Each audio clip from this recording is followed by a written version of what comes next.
सतनम आदेश गुरुजी को आदेश सर्वांना सतनम आदेश। आजचा व्हिडिओ खास करून आगामी गुरुपौर्णिमा याबद्दल माहिती देण्यासाठी मी बनवलेला आहे। अनेक कॉल व्हॉट्सअप हे प्राप्त होत आहेत की आम्हाला तुम्हाला गुरु बनवायचं आहे, तर त्या अनुषंगाने आम्ही प्रोसेस ही कशी करू शकेल। सर्वप्रथम हे समजावून घ्या, गुरु आणि शिष्य हे बनण्यापूर्वी तुम्हाला अगोदर शिबिराला यावे लागते। शिबिरामध्ये आल्याच्या नंतर ज्यावेळेस तुम्ही समक्ष बसता त्यावेळेस काही नाथकृपेने संकेत चेतना या आम्हाला सुद्धा प्राप्त होतात। त्याच्यानंतर खऱ्या अर्थी गुरुदीक्षा ही दिली जाते।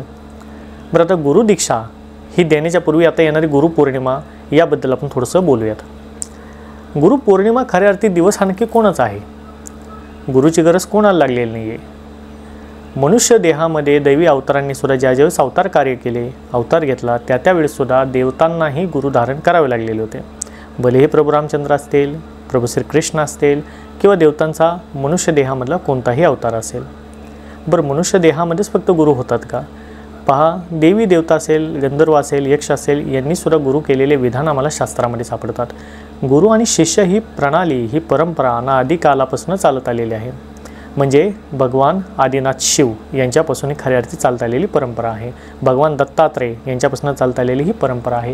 त्यामध्ये नाथ संप्रदाय असेल, शिव असेल, शाक्त असेल, शैव असेल, कोणताही संप्रदाय असेल, याच्यामध्ये गुरु आणि शिष्य या नात्याला, गुरु आणि शिष्य या प्रणालीला हे निश्चितपणे महान असे महत्त्व प्राप्त आहे।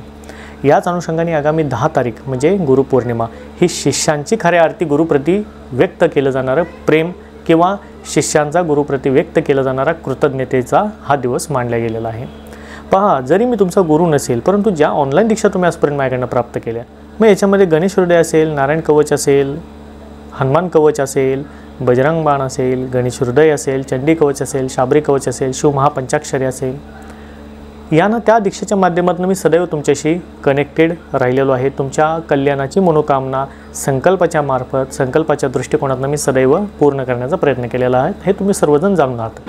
त्यामुळे तर ऑनलाईन दीक्षेच्या कार्यक्रमामध्ये सुद्धा मी सदैव एक गोष्ट तुम्हा सर्वांना बोलून दाखवलेली आहे। ती गोष्ट म्हणजे भलेही मी तुमचा खरा गुरु नसेल, परंतु आध्यात्मिक गुरु म्हणून आम्ही सदैव तुमच्याबरोबर आहोत, हे मी तुम्हाला शब्द यापूर्वीसुद्धा दिलेला आहे। याच अनुषंगाने अनेकांचे व्हॉट्सअप कॉल हे यासाठी सुद्धा प्राप्त होत आहेत की तुम्ही आमचे गुरु जरी नसाल, परंतु ऑनलाईन दीक्षा आम्ही तुमच्याकडनं प्राप्त केलेले आहेत गुरुजी, तर तुम्हाला आम्ही आध्यात्मिक गुरु म्हणून पाहतो, तर आम्हाला तुम्हाला द्यायची आहे गुरुदक्षिणा किंवा आम्हाला तुमच्याप्रती व्यक्त करायचं असलेलं प्रेम आहे हे दक्षिणेच्या स्वरूपामध्ये आम्ही करू इच्छित आहे, तर ते आम्ही कुठे आणि कधी करावे त्या अनुषंगाने मी हा खऱ्या अर्थीचा व्हिडिओ बनवलेला आहे।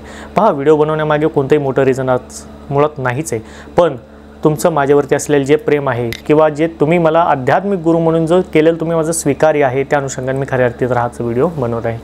येणाऱ्या 10 तारखेला म्हणजे पौर्णिमेच्या दिवशी जो स्क्रीनवरती नंबर दिसत आहे, तुम्ही यावरती मला गुरुदक्षिणा ही पाठवू शकता। निश्चितपणे मी याचा स्वीकार करत आहे।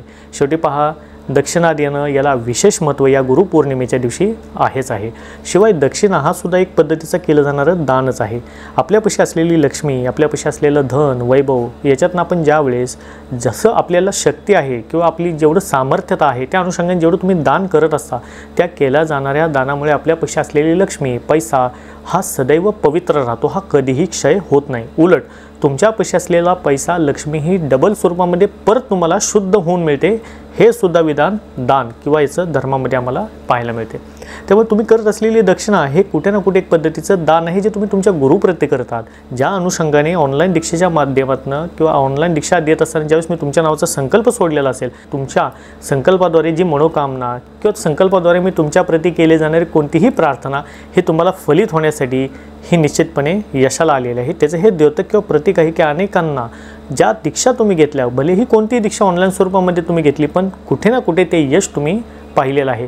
आणि याचा आम्हाला आनंदसुद्धा आहे की ज्या दीक्षा तुम्हाला आजपर्यंत दिल्या गेल्या, ज्या दीक्षेच्या माध्यमातून मी प्रयत्न, तुमच्या बाधा किंवा तुमचे असलेले प्रॉब्लेम किंवा ज्या अर्थी तुम्ही फेस करत असलेले कोणते इश्यू असेल त्यातनं बाहेर निघण्यासाठी दैवी सामर्थ्य, दैवी मदत हे तुम्हाला कशी होईल त्या अनुषंगाने मी सदैव तुम्हाला दीक्षेच्या माध्यमातून मार्गदर्शन करत आलेलो आहे। आणि मला आनंदसुद्धा आहे की अनेक अनुभव, अनेक व्हॉट्सअप कॉल हे सुद्धा आम्हाला प्राप्त झालेले आहेत की कशा रीतीने त्यांना दैवी साधना करून हे देवतांचे साथ हे लाभलेले आहेत। असो, आजचा हा व्हिडिओ खास करून जो मी केलेला होता, हे एक माहितीपर व्हिडिओ होता की येणाऱ्या 10 जुलैला गुरु पौर्णिमेच्या दिवशी ज्या अनुषंगाने तुम्ही ज्या दीक्षा माझ्याकडनं ग्रहण केलेल्या असाल आणि तुम्हाला कोणत्याही स्वरूपामध्ये करायचे असलेले जे दान आहे तुम्ही या नंबरवरती करू शकता। या येणाऱ्या गुरुपौर्णिमेच्या तुम्हाला खूप खूप शुभेच्छा देतो। सर्वांना सतनमो आदेश, गुरुजी को आदेश, अलख निरंजन आदेश।